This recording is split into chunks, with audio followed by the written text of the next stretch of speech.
Hey everybody, this is Ben Gardner from OrlandoBands.com, and you're watching That's Marketing.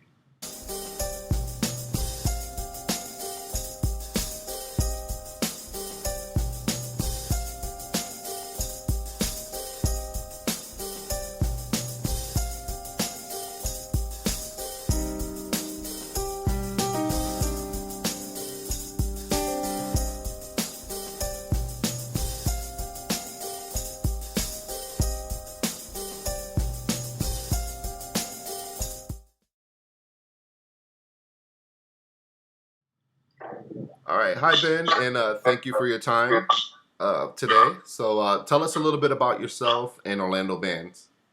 Sure, I appreciate you having me on. And so the OrlandoBands.com project started a little over a decade ago, actually. And in its infancy, it was very volunteer based. Anytime we wanted to produce a show, we just kind of did it under the OrlandoBands.com branding. And then about 2009, we incorporated, and we offer a really wide range of different services that's been kind of changing throughout the years based on the needs of independent musicians primarily. So with the OrlandoBands.com project, we offer CD and album reviews, artist interviews. So we sort of work as a publication in some ways, but that kind of stuff's kind of going on the wayside as well too, since the video is becoming pretty predominant now. But beyond that, we also offer in-house graphic design. We do printing services. We run flyer outs and distribution. We also have audiovisual rentals like mobile stage systems, lighting rigs, PA systems, and engineers and things like that, technicians to go out with them. We set up a wide variety of different shows and events.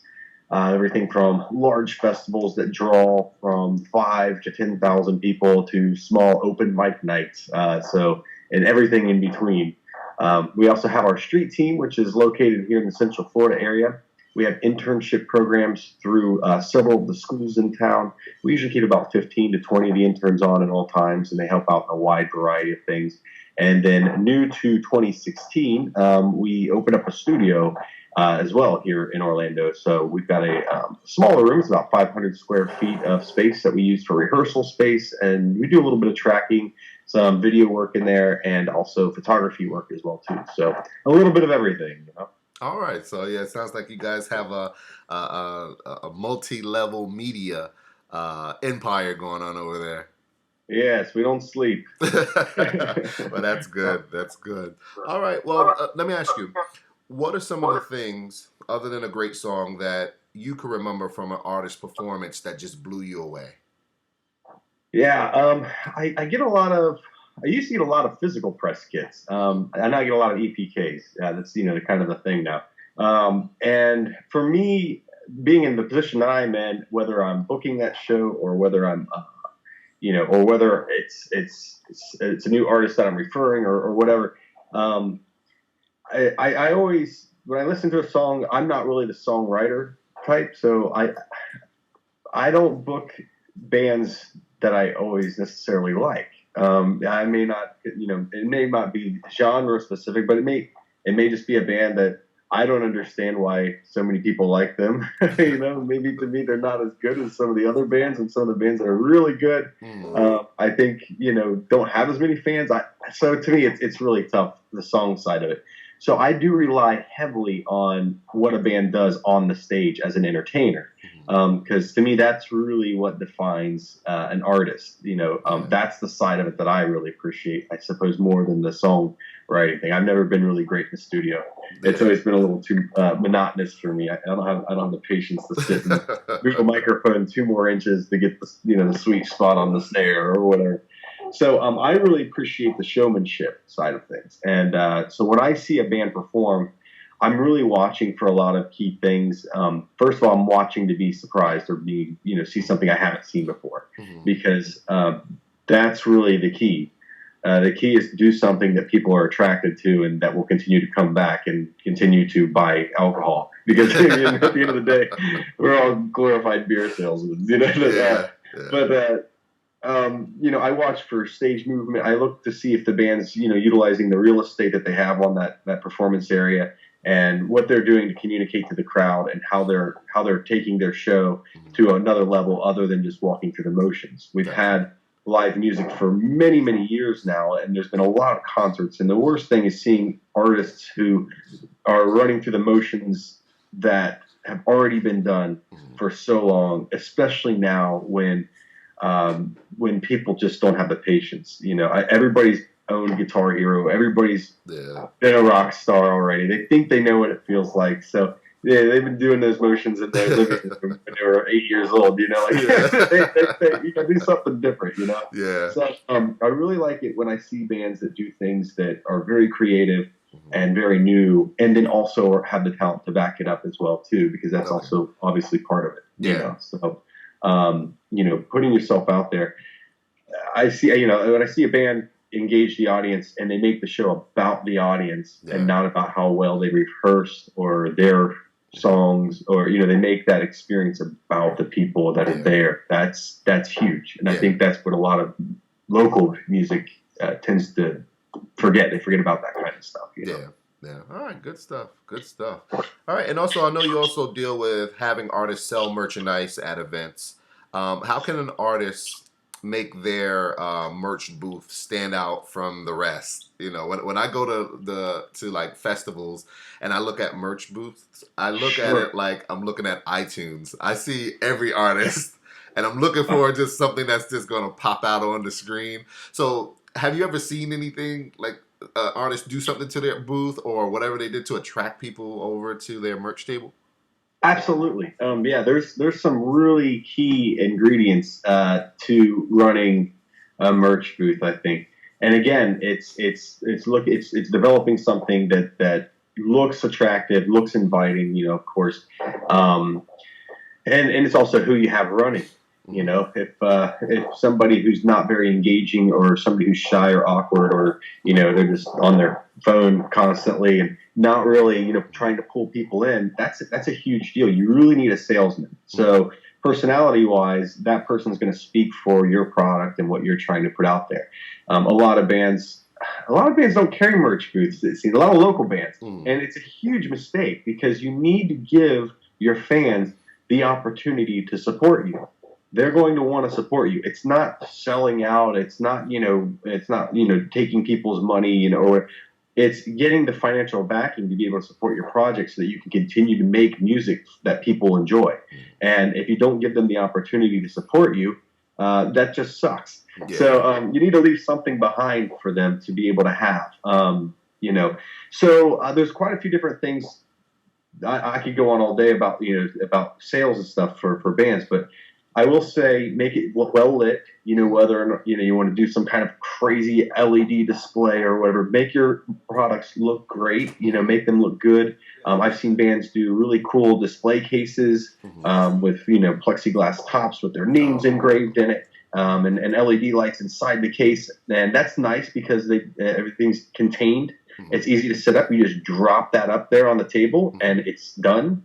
I've seen bands do custom. Custom printed banners in the backgrounds and things like that, offering wide varieties of T-shirts and things. The other part of it too is making that merchandise speak to people in an intimate way. And I guess you've got people there at the show, and if you can let's say you have a shot glass that's got your band's name on it, and you think about this for a minute. What makes people want that shot glass? And at the end of the day, it's just a piece of plastic with some printing on it, and nobody really needs your shot glass. Yeah. But nobody needs the shot glasses that have, Disney characters on them either. Yeah. And if you were to roll into an airport in Columbus, Ohio, and if you were to see a display of shot glasses with Mickey Mouse ears on them, it would be out of place and awkward and weird, and I don't think they would sell too many of them. Yeah. But you put those exact same Mickey Mouse ear shot glasses in the Orlando International Airport, Disney World, and people will buy them like crazy because it becomes part of their experience. Gotcha. They've traveled there, and it becomes part of what they're about, what part of the environment that they're in. And it's the same thing with your shot glass. Taking that glass up on stage and bringing people up on the stage to have a shot with you now makes that shot glass part of the experience that they had with you. Or inviting everybody to your booth to celebrate the show with a shot or whatever. You know, it makes it part of the show. When the worst thing a band can really do is, hey everybody, you know, we got some free stuff in the back, or we got some T-shirts, you know, help us get to the next show. You know, take the T-shirt up there and model it. Show people, hey, look, man, this is a T-shirt. We're going to give one away. Who wants a shirt? Yeah. Hey, I want a shirt. That's cool. That's a neat looking shirt. You know, everybody freaks out how they want one. You know, get people wanting what you have, and then, you know, you can also pull some leverage with letting people know why they need to invest in your band. And there's a few different things you can do there. You can let people know where the money's going to go, what it's going to go to support. Hey, it's going to go to support our next album we're working on right now. Here's the producer we're working with. We're flying this guy in from LA. We're working with this studio here in town. We're doing this and that. You know, making people part of that experience is cool, as opposed to just giving you money. Feels, you know, that way they don't feel like they're just, you know, helping you to buy the next pizza or whatever. Even if they are, don't let them think that. You know, the other part of it too, I always suggest on the marketing side, even with your merch and everything, and especially with your email lists, and you should be absolutely collecting emails. If you're not collecting emails, something's wrong with you. It's a format that has not gone anywhere. It's still here, and it's still a great way to engage your fans. Where social media trends come and go, and you have to deal with your audience based on their terms, you know, that they make up overnight, and Facebook's changed again. And, you know, at least with email, it's a solid way, and the people who are into you will want to subscribe to it and have those notifications. But teaming up with other entities is really, really cool. I see bands that have a lot of success. They'll team up with like a non-for-profit. Like nice. Yeah. So we're all about saving the puppies. If you write a song about saving the puppies, we're going to perform our song. And we're working with a non-for-profit that is all about saving the puppies. And everybody loves puppies. Yeah. So, you know, you're now, instead of, hey, man, sign up for my email list so I can tell you what's going on with the band, go, hey, man, sign up for our email list, and we'll keep you updated on what the band's doing and how we're helping to save puppies. And now you get a connection to somebody based outside of your music, whether they've even heard you play or not. They now automatically have a foot in the door to liking you because they're relating to you on something that they feel passionate about as well, too. Yeah.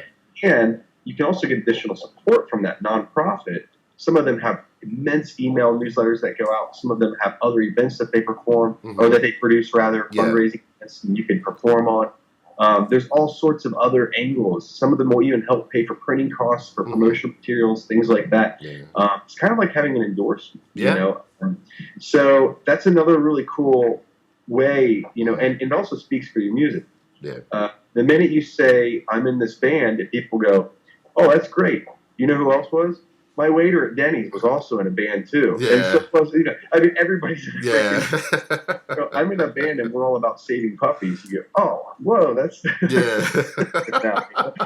So having a message behind who you are and what you're doing with your project is pretty big, and it can change. It can this year we're gonna save puppies. The Save the Puppies Tour 2017. It's the Save the Puppies Tour album, and the next year we're going to, I don't know, you know, do something else. I can't give you all the ideas. We're going to save the ice caps from melting. You know, whatever. We're going to plan a tour to the North Pole and convince Santa Claus to.